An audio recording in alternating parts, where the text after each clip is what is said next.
December is the money-making season, my guy. You know, I wish every season was like December. In December, you know, I can sell the small head of red cabbage for $1, cabbage for $1. The small ones, the red ones? They go for $1. And everybody in December, they just start cooking. You know, they want to cook the fancy food. And they want those fancy red cabbages, the lettuce. I sell them for $1 in December. How much can I expect from 800 plants? From 800 plants, you can expect, let's say, around $350 to $400. You know, if you get $400, then you know you are perfect. But then, you know, near perfection is actually impossible. Exactly. I believe farming for me is an inborn thing. Yeah, something which I inherited from my grandfather. I was actually banking on it that we are going to get far. But then when she came back from college, she was a different person, and that's when she broke the news to me. I remember it was on the 21st of March. I won't forget that day. Heartbreak. My guy, it was one of the darkest moments in my life. You know, these relationships, you're coming out of high school. You don't have money to actually finance these relationships. So when she left now, I had pain. I was heartbroken. I couldn't eat for some days. So to channel that pain away, that's when I came to this garden. I was like, but these vegetables hadn't been maintained for quite some time. What am I doing with my life?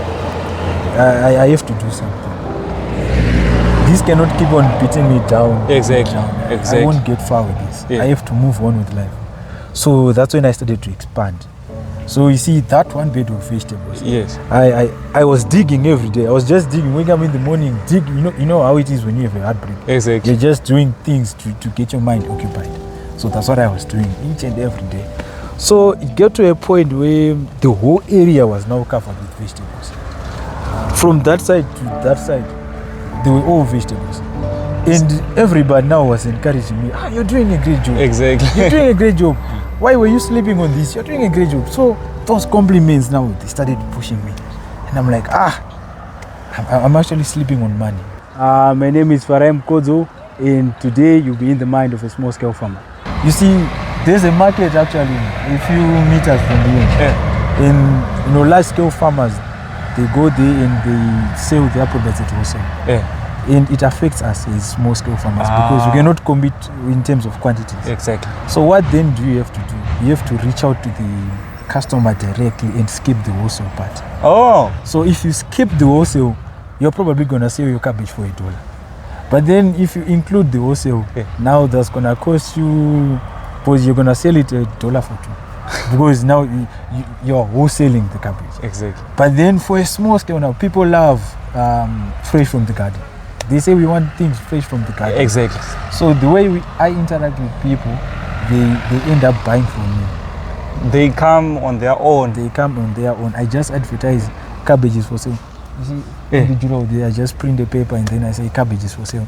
They come on their own and they say, we want this day. Then they get the cabbage. Sometimes I can get into town with maybe 10 heads. And people get from me. So farming does pay. It does. It needs to be done in the correct steps. You know, it's a risky investment. It's very risky. Sometimes you lose. It's not a joke. It's not a joke. Sometimes you lose, sometimes you win. So you have to keep your head high all the time. And then you have to expect disappointments. You know, scamming is there. You have to expect all of that. So, but it does pay if you do it the right way. The right way, I'm saying preparation has to be on point. You know, the weeding, everything, it has to be on point. And if you produce quality, everybody's going to buy from you. From your own perspective, do you think that young people are running away from farming these days? Well, you know, I believe young people want soft things. Exactly. I mean, the number of people in universities can tell you that, because we want these jobs, working jobs where you get paid by somebody. It's all right, but then in our economy, we can actually see that, you know, I finished my degree last year. I haven't got a job ever since. So it's up to me to make a decision. If I want to work for someone, or I don't have to run away from farming. I actually have to get on with farming. So you see, a lot of young people have to get in with farming. They have to spearhead with farming, learn a lot from it. But you have to be passionate about it. Because if you are not passionate about it, you get disappointed and eventually run away from it. I would say my advice to them is find something to do. Find something to do on your own. Because if you're going to keep on waiting for somebody to pay you, it's probably going to take time. Exactly. Because it's a growing population. And already there are people who are working.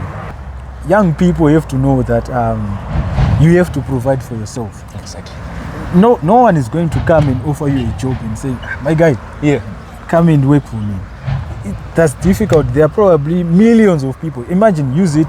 There are people, maybe, I would say 50,000 graduating from UC. Imagine. 50,000 from Busi. MSU, the numbers are just large.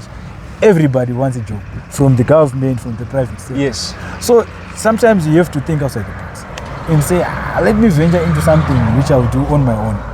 It's painful to start, but then as you progress and as you are learning, amazing. You see this is not even that difficult. It's painful to start. It's painful to start. Definitely painful to start. You need to be out of your mind, I think, to start something.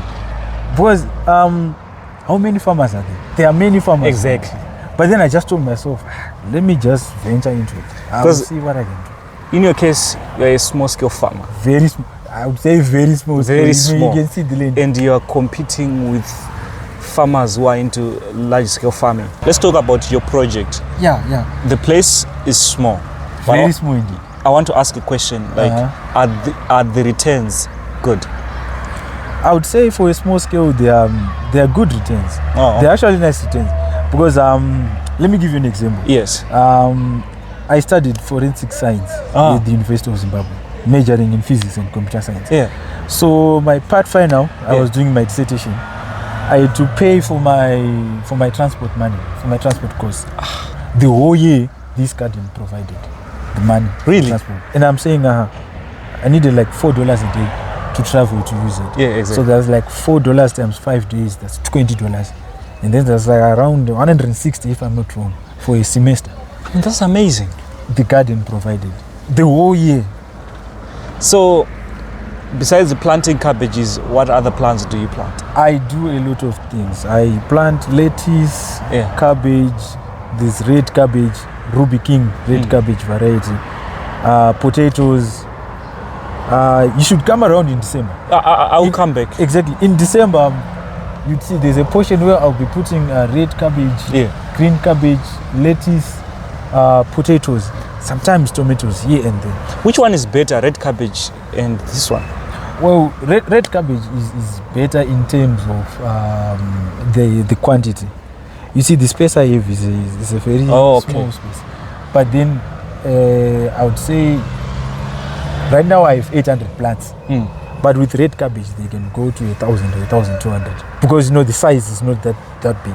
It's actually a medium head or a very small head. The idea here, the dream is to relocate to somewhere where there's a bigger space. Yes. Because I've been doing this for, I say this is my 4th year. You see, this community, many people actually enjoy farming, this gardening. You can actually see everybody. Yeah.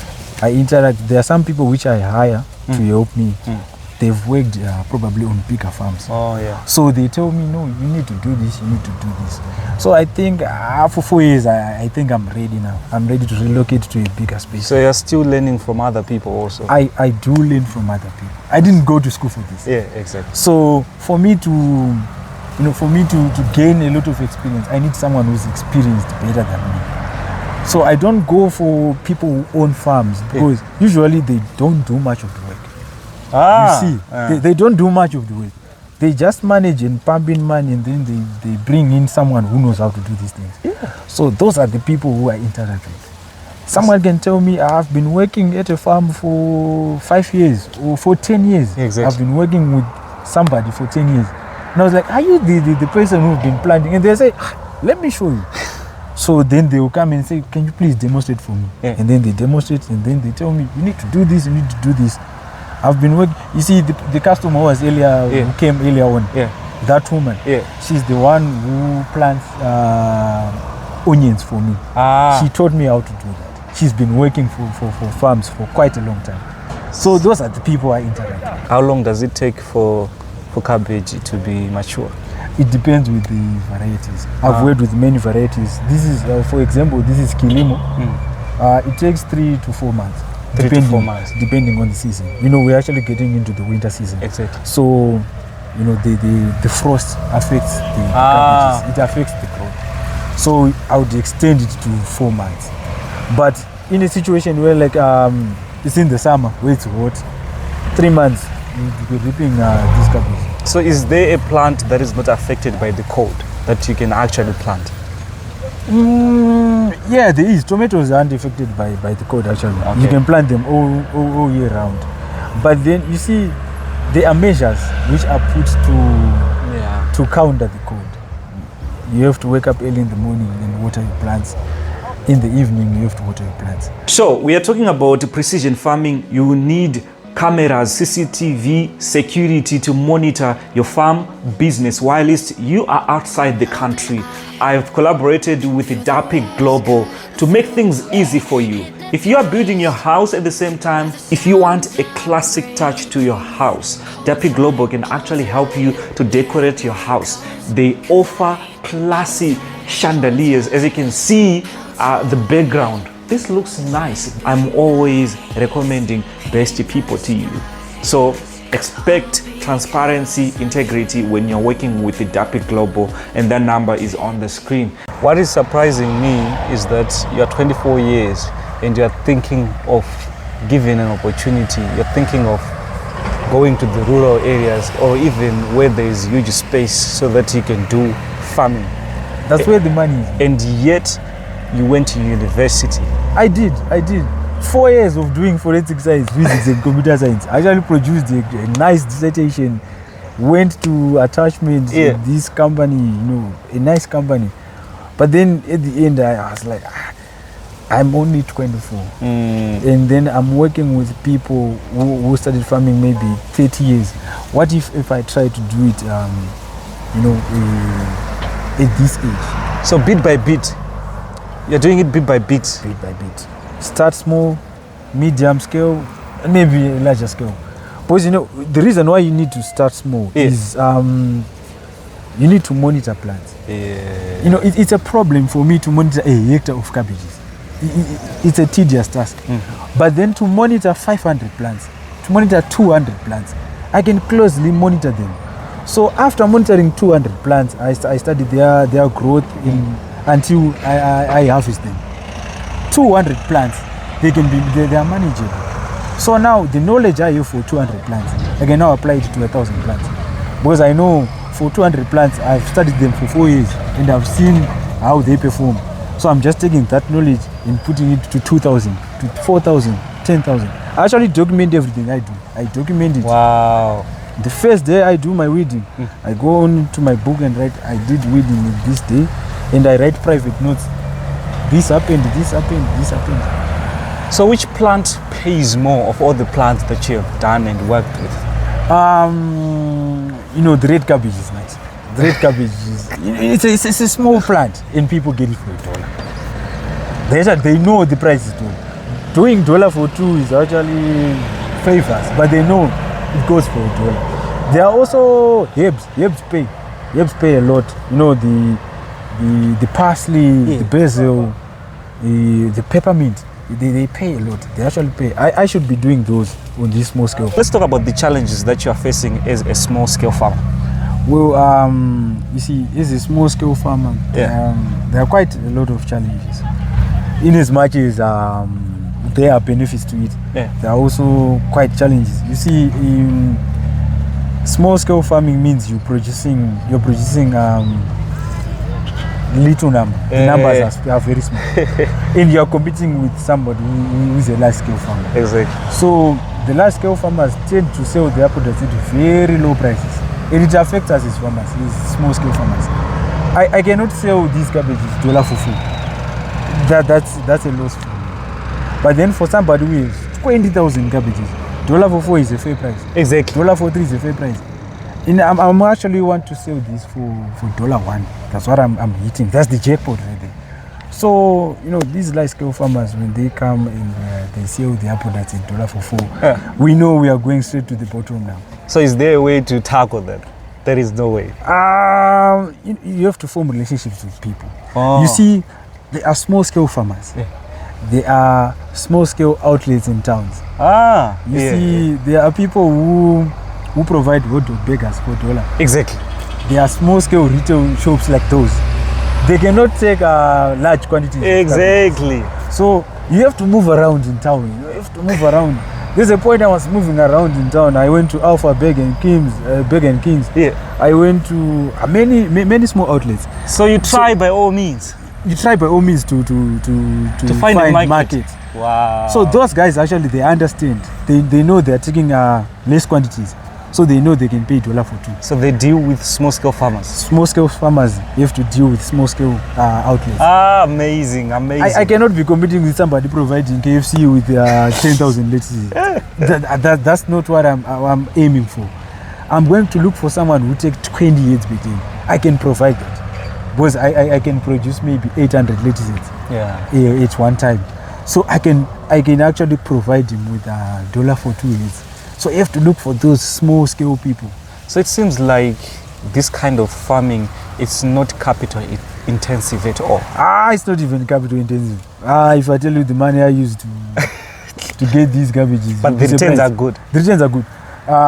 For this project only, for these cabbages and lettuces, I used $100. Wow. $100 for chemicals, for fertilizers. My costs were $100. So at the end of the day, if you get about 350, that's 250 profit. Exactly. From what? From $100. That's good. And then you don't have to pay for labor. Yes. I can you do it this yourself. I actually do this before I go to work. So you're saying that anyone can start this project and make money out of it and survive in Zimbabwe? They can. But eventually you need water. Yeah. You need water. Exactly. I use bore water. Yeah. So there are quite some investments you need to make. Like right now I have water, and you need art. It's all about the art. Like I was telling you, the pain. You're gonna experience it, but you don't have to give up. I mean, it's a small scale. Why do you have to give up? So something small. You have to prepare for impact when you venture into farming. You have to prepare for everything. You have to prepare for losses. You have to prepare. Sometimes you can get lucky. And someone may just come and say, I'll take the cabbages, everything of it. All of them? At a good price. So you have to expect everything. You're going to face, I have security challenges. Oh, yeah. Something like that. You're going to face people who are going to come and steal from you. It's a community. You live with people who are mentally disturbed. Exactly. We live with kids. Yeah. They are dogs. They can come and disturb your plants. So you have to be ready for that. You just have to be ready to say, okay, it's fine. I will just pick up my tools, start again, and go forward. You don't have to say, so 1,000 cabbages have been stolen from me. What can I do? I'll just sit back and say, I'll quit. You don't have to quit. You have to keep on. You have to keep the pressure on. What can I do? That's my guy.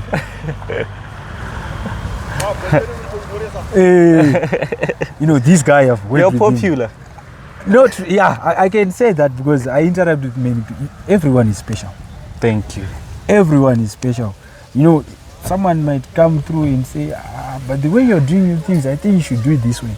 You have to listen because you can get something from it. Many people, if you do your things by yourself, when you do them wrongly, you cannot tell you're doing things wrong. Exactly. Because you're doing it by yourself. Exactly. But then when you listen to other people, you can actually say, this is where I'm lacking. Let me try to do what he's saying. And if it works, that's a plus on you. Yes. If it doesn't, you have to resort to other methods. That's amazing. So small scale farming is actually, I've watched your previous videos and I've heard people say I've quit farming, stuff like that, and I'm like, one of the attributes you need to have as a farmer is never die attitude. You shouldn't die. You should never, because You're looking at that one point. There's eventually that one time you're going to have a breakthrough. What's your advice to someone who is watching the video right now? My advice to someone who's watching the video right now is stay grinding, stay hungry. You know, you need to be motivated to do these things. Look at where you are. Are you satisfied with where you are? As for myself, I'm not satisfied. I want to be driving those big cars. Exactly. I want to own a bigger house. Yeah. I want to, you know, provide for my family, provide for all those people who've been cheering for me all the way up. So I don't have to give up. You never have to give up. Especially in Zimbabwe, you shouldn't give up because the challenges are just huge.